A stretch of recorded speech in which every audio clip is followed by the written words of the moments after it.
Welcome to Function Friday. Function Friday will be a new series on this channel where I talk about inbuilt functions in Python. So, in this first episode of Function Friday, I will be talking about the absolute function. So, how do you use it? Well, you have ABS, then two parentheses.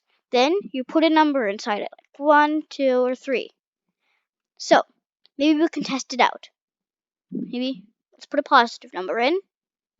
Only 3. But a decimal. 1.5. Maybe we can try negative numbers. Maybe like -3. Wait, something's wrong. It's only giving 3. Let's try with decimals. Maybe -1.5. Only 1.5. Well, the reason this is what it does is it basically turns all of these negatives into positives. The reason that it does that is because it figures out the distance away from 0. So 3 would be 3 units away in the positive direction. That's why there's no negative. And -3 would be 3 units away in the negative direction.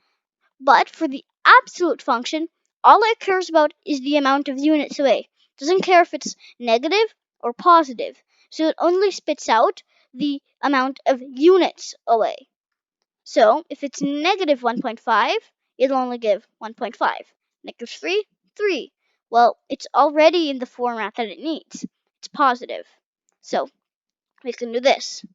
Another way that we can do it, another way we can figure this out, is if you think about vectors and scalars. If you don't know what vectors and scalars are, well, a vector is a number or an item that has a magnitude and a direction. But a scalar is something that only has a magnitude. So the absolute function is turning a vector into a scalar. So if we do this, -3, that is a vector because it has the direction negative and it has the magnitude 3. Same for this.